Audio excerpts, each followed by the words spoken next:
It's a parade inside my city, yeah! And we're gonna be reacting to the NBA's dumbest wannabe gangster.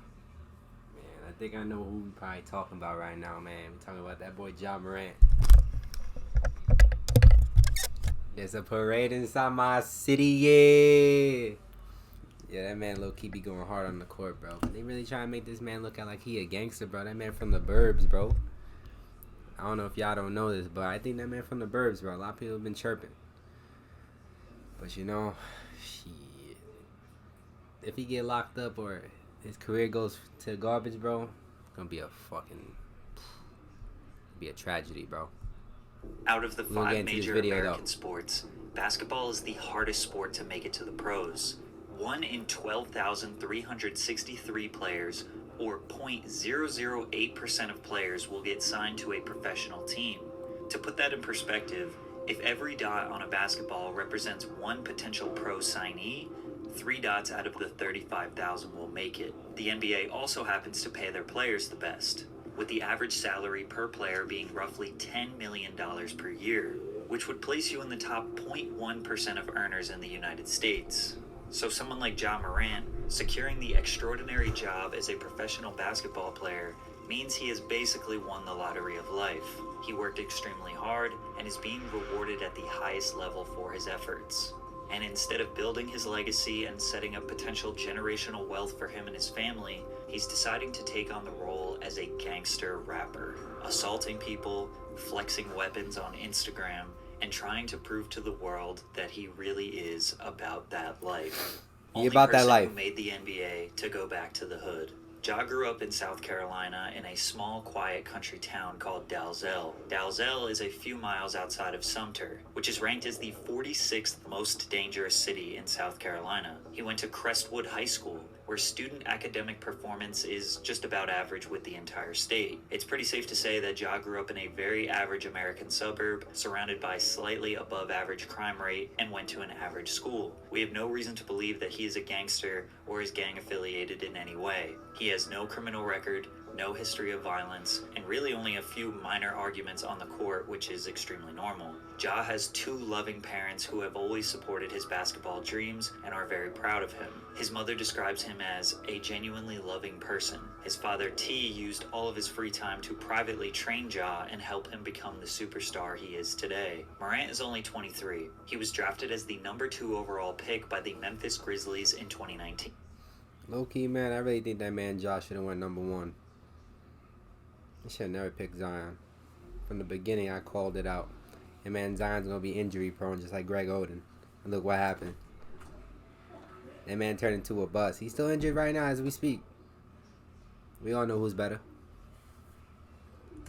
He won Rookie of the Year in his first season after averaging nearly 18 points per game. And every year his stats have just gotten better and better. This year he's been on fire, with a 27-point average while shooting 46%. In the 2022 offseason, Ja signed a 5-year extension with the Memphis Grizzlies. This contract would earn him 25% of the salary cap yearly, which is estimated to be around $40 million per year, putting him roughly in the top 10 earners in the entire NBA. His performance in the first 5 seasons are reminiscent of Derrick Rose, Russell Westbrook, and Allen Iverson. Ironically, AI and Ja have even more in common, indulging in a lifestyle that is synonymous with rappers, more specifically, gangster rappers. Allen Iverson liked to party, go to clubs, drink, and gamble, which ultimately led to the downfall of his career. Morant, as of recent, likes to show people how tough he is. On January 3rd, 2023, TMZ reported that Morant was allegedly involved in the attack of a minor during a basketball game in July at his Tennessee home. The two got into an argument, and the teenager said Ja approached him, put his chin on his shoulder, and asked a bystander, "Should I do it to him?"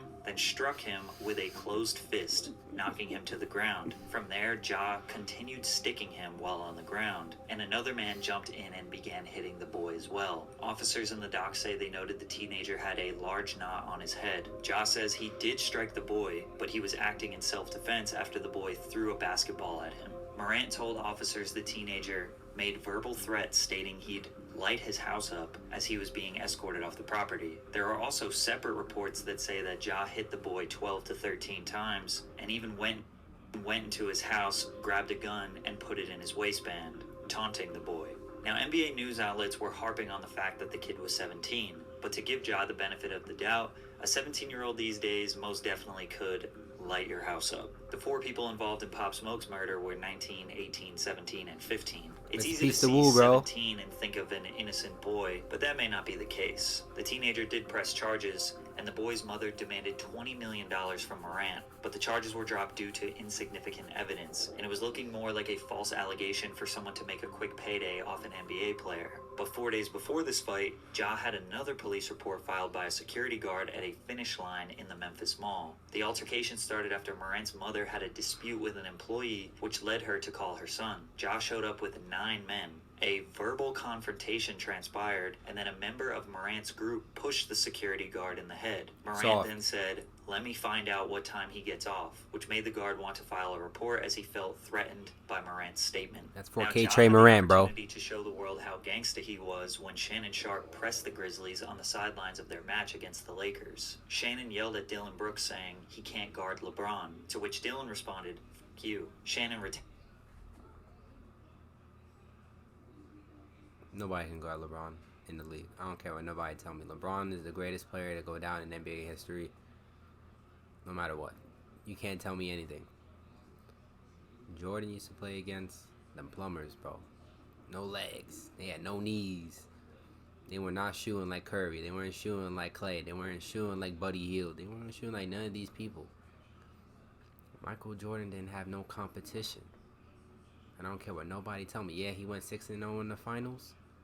Alright, bro. Let LeBron go play over there, bro. He'll have fucking 20 chips. Every single year he played in the league, as of now, that's a ring every year. There's no debate.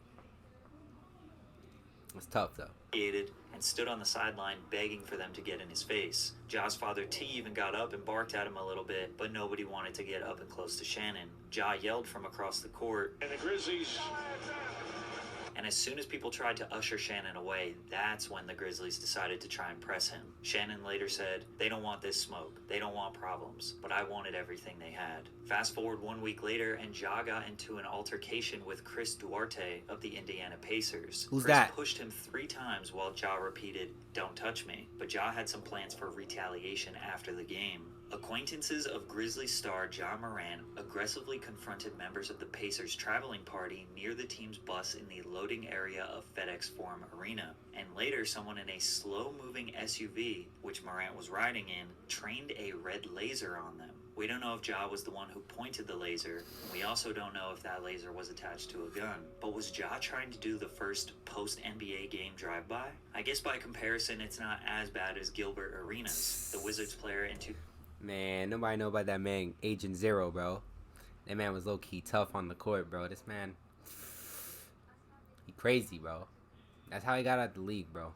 That man was nice. I ain't go cap, bro. When he was playing Braun back in, like, 09, 08, or 07, one of those years, like, that man was really going in, bro. Like, he was tough. He was tough. If y'all don't know about Gilbert Arenas, man, y'all better look him up on them highlights, bro. That man was tough. 2009 brought a gun into the locker room and threatened to shoot one of his teammates over a card game. But let's not forget that last year at 2 in the morning, Ja said to a Twitter op that it's free to see how hollows feel, referring to hollow tip bullets. And if that evidence wasn't enough, just last week, Ja went on Instagram Live while he was at the strip club and flashed a gun to the camera. This action prompted a 2-game suspension, as well as Ja deactivating all of his social media pages. Obviously, 99% of people denounced this behavior, but some people like Gilbert Arenas and Paul Pierce defended Ja, basically saying they understand why he carries a gun. Ja has everything going right for him. He's Paul living Pierce a life ass. that's near impossible to achieve. So why does he want to run around and act gangsta now? Bro, you not hard. That's not your life. People that in that life would give anything to be in your... Just wanted to start a business. Man, we got hit with the motherfucking ads, bro. And then this happens. in your life. Damn, I swear sports and music are so synonymous because we want to be them and they want to be us. Those lyrics come from Thank Me Now, the final track on Drake's 2010 debut album, Thank Ben Me said Later. this. Rappers love the esteem, the money, and the safety that basketball players have, but basketball players love the lifestyle that rappers have. We know that Ja loves NBA Youngboy. He is constantly going on IG Live. That's 4K Trey Morant, bro. Let me tell you here. That's 4K Trey Morant. There's a party in my city, yeah. There's a parade inside my city, yeah. Along to his lyrics. Youngboy has a way of making his nefarious lifestyle sound fun and exciting, even though it's extremely stressful and he likely has a target on his back 24/7. Like we said before, Ja's from a small suburb in the middle of South Carolina, and we have reason to believe he's had a pretty solid and stable upbringing.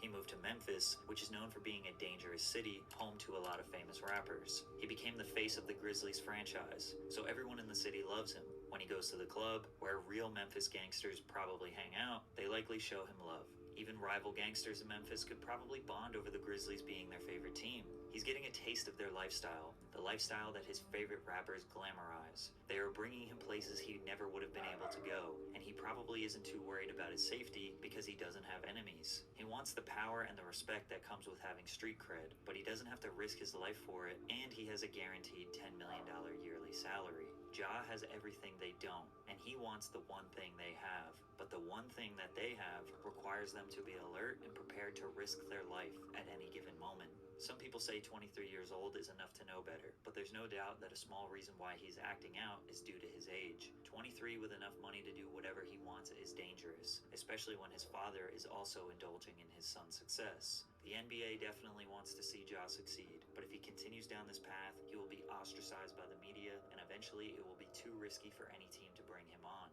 His career will be cut short similar to other players who have tried these antics in the past. And the funny part about that is, his new friends that are bringing him into this lifestyle won't be there for him when he isn't a star basketball player anymore. Tough. Man, that's the end of the video, fellas, man. Shout out to my man Ja, bro. Ja. Man, I hope that man gets his shit together and start winning some MVPs or some chips, bro. Them Grizzlies could really do like a deep run in the playoffs this year. I hope so. Shit. He better show up. Because them Warrior boys ain't like that no more. I said it last year when they won the chip. They ain't never going to win a chip again. And look what's going to happen this year. It's the start. No more Warrior Dynasty, bro. Finito, brother, man.